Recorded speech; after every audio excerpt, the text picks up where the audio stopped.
Hello, everyone, and welcome to an episode of the Crowded Booth Live. Amidst the lightning and thunder that, guys, you already know that I have some internet troubles, but we're bearing with us. I had to make a move. But, Will, you entered the room, the show, with about 6 seconds remaining. We'll let you go first. How you doing today? I know you were hitting some shots from mid-range today. That's right. Tired, and I probably sound tired. Yeah, like Bryce said, had some basketball this afternoon. It's pickup basketball, and had 18 holes before that. So I'm tired. Tired. It's been a long day. Ralph, how about you? How you been doing? How was your weekend? We're well into the month of July now. Obviously, the All-Star game's coming up, but how are you doing?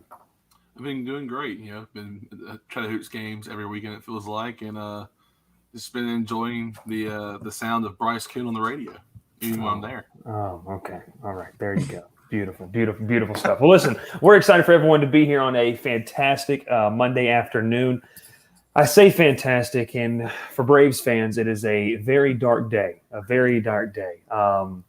love how Zach McKinnell already on the show. He said you guys were the first people I thought of when I saw the Acuña news come back going to be huge. We're going to talk about that. We're going to talk about a little bit about kind of everything that's wrapped up in the Braves season, how the next 15 games for Atlanta coming out of the All-Star break are essentially going to make or break their year. If it hasn't already, because, guys, Atlanta has not spent a day over 500. They are 44 and 45. They are one of three teams to never do that, but they have the highest run differential in the NL East. And the team leading the NL East is a team that is 29th in hitting in OPS, and so, or I should say in hitting in general, with across statistics compiled all together. So, guys, let's talk about this. It's what we're going to talk about. We're going to talk a little bit about the Home Run Derby towards the end. That's obviously tonight, but I think the biggest thing, we saw Ronald Acuña said it earlier, Zach's already said in the comments, Will, you have to believe with modern medicine that Ronald Acuña Jr., he's going to come back stronger than ever. He's young, he's healthy, he's going to rebound. Chipper Jones has already said when he suffered the injury, that was 8, 9, 10 years ago at this point. It was harder for him, but with Acuña being how young he is, you feel like he can bounce back pretty well. I hope so, because he is a truly generational talent. One of the faces of the game. Obviously, I mean, he was pushing for an MVP this year, and I think he would have had a good chance to win it, especially if the Braves improved in the second half, won the NL East. I think he kind of would have been your favorite toward the end. But I really hope so. I'm always nervous about ACLs because, guys, I mean, you think of Acuña, you think of elite speed and elite power. The power will still be there, but that speed could fall off a little bit, and hopefully not. He looked like he was going to have a 30-30 year this year. It sucks that it happens in the middle of the year like this. But, injuries happen. They just happen. It was kind of a freak thing. And, obviously hoping he'll come back strong. You definitely do, and you talked about that. What makes him so special as a player is he's a five-tool guy. I mean, that's just the best way to put it. Like you talked about his speed. You fully believe the power could be there. A guy that, and I use this, he plays almost recklessly. Like everything is just 110% how he plays the game. I said it the other day when he got hurt Saturday. I was beginning to think he was immune to being injured. He had that thing last year in Boston where it looked like he tore his ACL, and he was fine. So when he came up hurting, I was when he was laying there, I was like, okay, we've seen this from Acuña before. When he gets up, he'll be okay. And he was not. And it sucks. It definitely does, and it puts a damper on the season. It was a game, too, where you felt like Atlanta had won 3 straight. Maybe they're starting to turn a corner. Freddie Freeman is on fire right now, looking like the player that we thought he was, and he is. I think Freddie Freeman is – Will, you pointed out we were together today, and you said, listen, that just shows you how good of a hitter he is. I mean, to be able to flip the switch like that over the past 3 weeks and be that good. But you look at this lineup as a whole, it just hurts. The thing about Freddie is his numbers, you dive into the sabermetrics. We're not big sabermetric guys. Mm-hmm. His numbers are all the same. He's just hitting it right to people. His exit velocity is there. His contact rate is there. His hard hit rate is there. It's just finding gloves. And he's finding holes now, which is baseball. The law of averages, you say it all the time. Look at the back of the baseball card, the hits are going to be there, and they're starting to finally come around these last few weeks. If I'm not mistaken, he has the highest total hits in the lineup now. Freddie Freeman does. He's played fantastic over the past month or so, and so is a guy in Ozzie Albies. Those guys are going to be, guys that have to shoulder the load, Ralph. But I think that when you see what Ronald Acuña is, what are your thoughts? I mean, obviously ACL injuries are tough. 10, 15 years ago, they definitely affected the game, I think, in a different way. But the hope is a guy like Acuña who's definitely determined. He's already kind of said and had his through his interpreter, Franco Garcia, which is a good guy around Braves country. Everyone knows Franco Garcia if you're a Braves fan, but this was his quote, and then Ralph, I'll let you have it. The only thing I can say is that I'm obviously going to put maximum effort to come back stronger than ever. If I was given 500% for him, I'm about to start giving 1,000%. And I think that just shows you his determination, how much he has a passion for the game as well. Well, yeah, you saw how his reaction was after the injury. He was on the field crying in tears, and people were saying he was in pain. It's probably because he was hurt because he can't play the rest. He knew he was out for the year probably at that moment. He couldn't even walk back to the dugout himself, and his main thing was probably to try to walk back to the dugout and show that he was not down, and he physically could not do that. And I think it really hurt his, how he is about this game. He's so electric and so fun to watch. And I started seeing on Twitter, people were saying we're so sorry to see this. From Philly fans to Braves fans, we're sorry. The hatred's there, but you never want to see a young star go down like this. And I think that's so true. You don't want to see someone who is becoming a face of baseball, a young superstar as he is, and to go down in the way he had to go down. And it's so sad to see that. And I think the bounce back will be there. I think it's going to be, you're going to see something you've never seen before because he wants to win. He wants to work hard. That electric speed is going to be kind of slower next few years, but once he gets back to full speed, and you're looking at an MVP caliber player once again. Will and I were talking today, and a guy in Acuña who, if you didn't want to go the pitcher route, I think Acuña would have been a very trendy pick to win the MVP, and especially if he was able to lead this Atlanta team to the postseason over a DeGrom-led Mets. That would have been a very fun battle to watch, kind of the dog days of August and everything. Will, I want to bring it back to you now because we've talked about this, and I think everyone kind of shares the same sentiment with this. So it's going to be a little bit of a two-parter. We're going to talk about how Atlanta approaches the trade deadline because I think we all three can agree you can't replace Ronald Acuña unless, and David O'Brien had a funny, I think it was in his article, he said, unless, for The Athletic, he said, unless, the much rumored Josh Tomlin for Fernando Tatis Jr. trade goes through. And so you can't replace that production. So how does Atlanta approach the trade deadline? So we're going to start that off.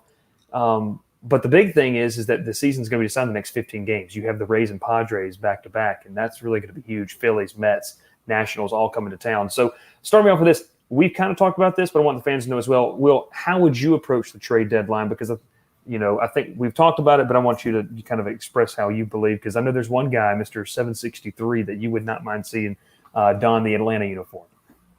Yeah, this is my favorite. I get to put on my theoretical GM hat. So, yeah, those first two games coming out of the break, San Diego and Tampa, you got to see how those go. You win those series, I think you get aggressive. Alex Anthopoulos has shown he's an aggressive GM. He's a guy that hasn't missed the playoffs since 2013 or 14 with Toronto. Yes. In the playoffs every year, everywhere he's been. So he loves being in the playoffs, and I think you win those two series. Or is San Diego a 4-game? I think it's a 4-game series. I think so. I can get that for you. You can keep going. They play Tampa Bay first and San Diego. Okay, either way, you take 2 out of 3 from Tampa. You split or take 3 or 4 from San Diego. You push your chips in. You go in. And Bryce said it. I'm a big Joey Gallo guy. You're going to lose Acuña's big bat. You go get a big bat in Gallo, a guy that can play right field for you. He can play left field, third, first, play all over the diamond, hit a ton of home runs. And, the Braves have the prospect capital to go get a guy like him. And he's on the older side, but he's still got a couple years of control. He's 27, right? Yes. 27. So still on the right side of 30, but older, so less years of control. But the Braves have the prospect capital to give to a rebuilding Rangers team who, he's a big part of their lineup, a big part of what they do. But a guy that's been there a while, they probably want to accelerate their rebuild. They've been a trade partner in the past. We got Chris Martin from them a few years ago. Mm-hmm. And, I don't think you have to give up that much prospect capital to get a guy like Joey Gallo, because really all you're replacing with him is defense and arm. You're trying to get something back to replace Acuña's production. Gallo's really good defensively, and he hits a ton of home runs. So you get those, you lose the speed, but you got to take what you can get, because you can't replace 5-tool player like Acuña unless you're going to give up a ton. Yeah, unless you're going to just sell the farm, like you said, Will. I mean, that's what's going to be completely tough. You talked about Gallo, and I think the big thing was the control. He's controllable through the end of 2022. Atlanta's not going to go get a rental. Like, the rumors, people wanting Atlanta to bring in a Chris Bryant, that's just not going to happen. That's not how Atlanta operates. And two, this is a team that's in a situation, Ralph, that we've talked about this, where the Braves we literally just had this conversation. The Braves could somehow find a way to win the division still, because that's just how what the NL East is like this year. So you don't really sell off assets. And let's just be honest. Who would you trade? Charlie Morton might be the best option, but what's he really going to net you? He's a rental. A team may want to use Pablo Sandoval in the playoffs like Atlanta did when they brought him back. I mean, you don't have Smiley's been throwing the ball really good. Drew Smiley, but you don't have necessarily like what a selling team would have, where you have that big asset out there that you can get rid of. And no, they're not. We're not even going to talk. They're not trading Freddie Freeman. That is the dumbest. That is just straight ignorance if you think Atlanta's trading Freddie Freeman. But Ralph, going back to you, how does Atlanta approach this trade deadline? Because you want a guy for control. I know you and I've talked about a guy. Will went with the big power, the literal light tower power. You're going to see it on display tonight. But I know there's another guy that Atlanta just got done playing, who he's under control for 5 more seasons, and he's a guy who could really table set the lineup at the top of the lineup for Atlanta if they could pry him away from Pittsburgh. Yeah, that's Brian Reynolds. I really think Brian Reynolds could be a stud back for Atlanta if he comes in and plays the outfield for them. Can fill that role. Obviously, you're not getting the power back from with Acuña, but you're going to get someone who can get on base, who can make plays in the outfield. He's going to help you out. Now, he is leading their team with 16 home runs, but you're not getting what you have with Acuña with him. But if for Pittsburgh right now, they are in a weird position. They're rebuilding everything. Obviously last night there was a first round of MLB draft. They took their soon-to-be future catcher last night. So right now they're looking to trade probably even draft picks, honestly. People from last night, today, they need a lot of help. I mean, obviously pitching-wise, bullpen-wise. And honestly, if you want to talk about what the Braves really need, they also need bullpen help. So if you're going in for Brian Reynolds, maybe you go in for the closer for the Pirates, if I get this right, Richard Rodriguez. Right? Yeah. You try to get him also tied into that deal. Now, who you're going to give up, I have no idea. Obviously, you can go with minor league players. You can go with, like you said, Pablo Sandoval. Obviously, they probably don't need Pablo right now because they're not a playoff team. But, you're looking for someone you can give up. And I don't think Charlie Morton's a trade pick this year. I think he's been too good for Atlanta lately that you really want him in the end of the year if you're in playoff contention. Because you're getting Enoa, Darno back in middle August. And you're talking about a team that who can still be in the contention for it and get really hot mid-August to early September and make a run for the playoffs still.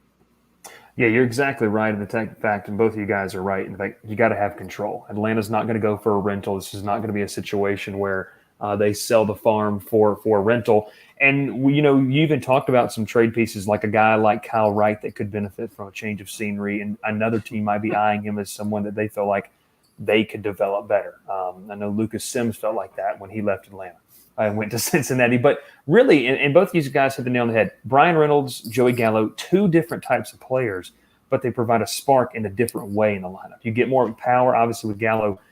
Brian Reynolds is a guy who he's got 16 home runs this season. And so he's in his own right batting over 300. I think, and Will, we agree, you're going to lose some of this pure contact and Joey Gallo, but he's going to make for it up in a big way. Elite defense. Yeah, he's going to bat 200.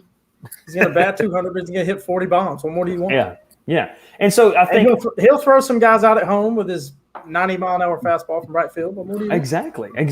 Sells tickets. Yeah, and so that kind of leads us listen, it's going to decide what happens in the next 15 games. There's no doubt about it. And Will, you're talking about the Padres. The Padres is actually a 3-game series, so it's 6 games against the Rays and the Padres. If you can come out, got to win 4 of 6. Yeah, if you can come out of that 4 and 6, if you're going to buy. Yeah.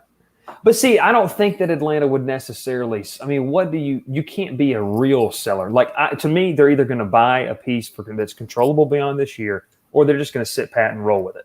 I mean, that's just what they're going to do and play the chips. And then you're going to hear Chip Carey say, come August, well, Darno and we're just like trade deadline pieces. And it is true. I mean, I know it's cliche. And Touki Toussaint. I can hear him say that about Touki, too. Did you see his stat line the other night in Gwinnett? Yeah. He was dealing. Listen, it would be a ton of fun. Bullpen. It would be a ton of fun to watch him, to watch these guys grow. But I think the biggest thing with the Braves across the board, and we can all agree, is this lineup. And the guys, I was reading about this, 1 through 4 from last year, there's one player remaining, and that's Freddie Freeman. Ozzie Albies has obviously been really good as of late. Some have even said that maybe he will take a step up because of how Acuña and how close they were. He feels now he's got to take a step up in his game. Dansby Swanson is arguably the streakiest player in all of baseball. When he's on, he looks like a all-star level player. He's always been a second-half player, too. You're right. You're exactly right. And I want to say this.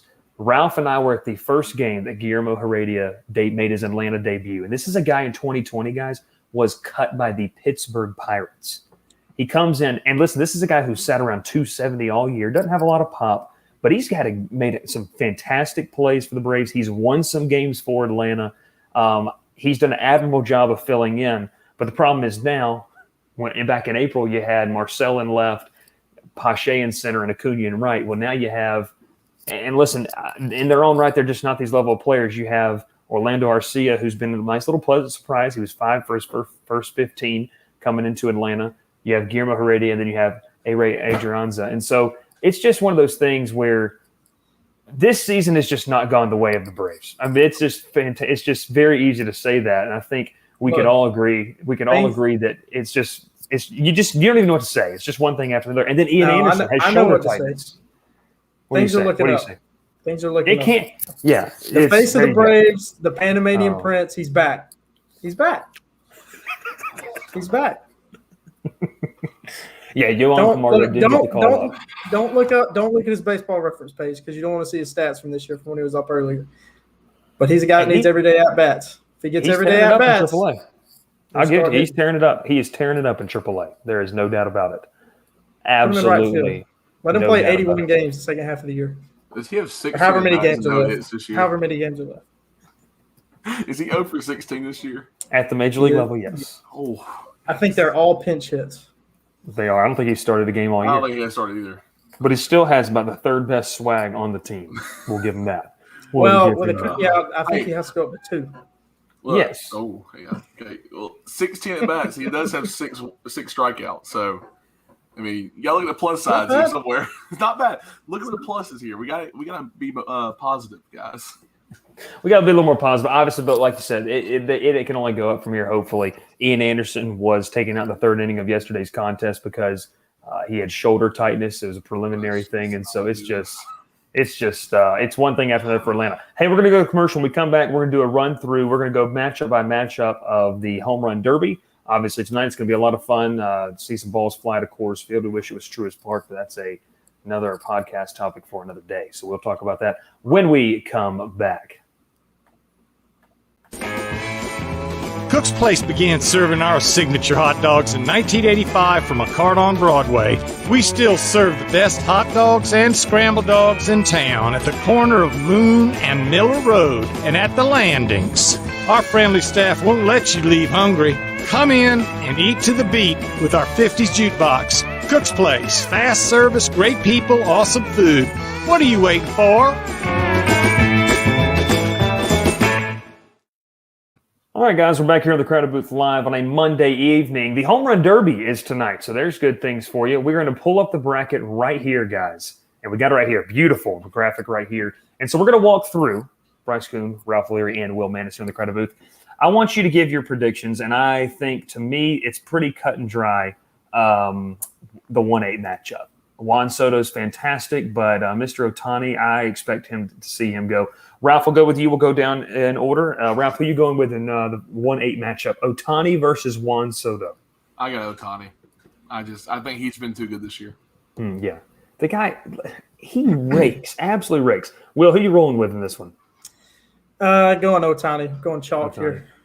Ohtani. We're going to go chalk with that. So we have Ohtani moving on to round 2. The 4-5 matchup, an interesting one. Pete Alonso and Salvador Perez. I'm going Pete Alonso. Salvador Perez is a great player. This is just not necessarily his cup of tea, we'll say. Right. Will, who you want? I'm taking a nap during this one. I don't need to see Pete Alonso hit 20 more home runs than Salvador Perez in the first round. Ralph, who are you going with? I'm going with Pete Alonso. The only thing that concerns me in this matchup is if Pete Alonso wears himself out for hitting too many home runs, because I don't think he's going to have to hit that many. That's the only thing. That's the only thing for me. So then you have Ohtani. We're going to stay on the left side of the bracket. Who's going to the final? Ohtani versus Pete Alonso. Ohtani. Pete Alonso. Ooh. Here's the thing. That's a good pick. Yeah, Coors Field, I think, is going to favor the right-handed hitters, which I'm going to, contradict myself when we get to the other side. But the whole right side of the outfield, they have that tall fence. Because a few years ago, they extended the tire over the bullpens. So Alonso could some lasers to go out, some line drives that the lefties won't be able to get unless they go the opposite way. Okay, I like it. I'm going to roll. Will, you just talked me into it. I'm going Pete Alonso. I had Ohtani, but I didn't think about that. I really didn't. And so I think maybe Alonso – and I'll tell you one thing. If you get it up into the jet stream up there at Coors Field, especially going out to left field, that ball's going a long way. Now, Ohtani, in his own right, has the power to be able to do that. I don't know. We're just making it up, man. We're just making up what's going on. We're just going. Let's move to the right side. So we have – Pete Alonso, the 5 seed in the finals. Joey Gallo versus Trevor Story. You have Gallo, which I don't think he'll have any problem hitting these balls over that tall fence out in right field. Yeah, and right where the scoreboard is, it's a short porch. I think it's 310 on the right field line. So it's not the longest fence. You just got to get it up.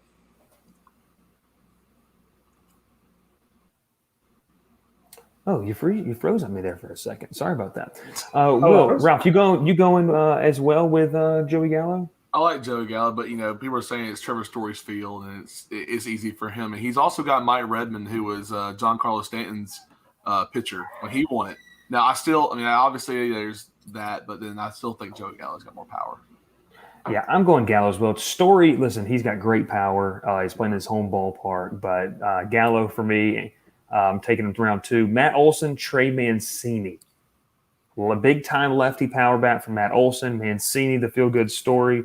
Ralph, I know you're probably leaning Mancini on this one. Yeah, I like Mancini. I think he's going with his pitching coach from Notre Dame. I think he feels comfortable with him out there. And obviously you want that pitcher and batter, to be comfortable with each other and, make sure they get the pitch they want. So I think he's going to be sitting pretty good there. Will, who are you rolling with? Matt Olson, Trey Mancini. Matt Olson's got some big-time power from the left side, but does he have the ability that Joey Gallo does? Wait, which one? I thought we were still in first round. I got Matt Olson advancing through to the semifinals, to the second round. You got Matt Olson. Yeah. You asked some of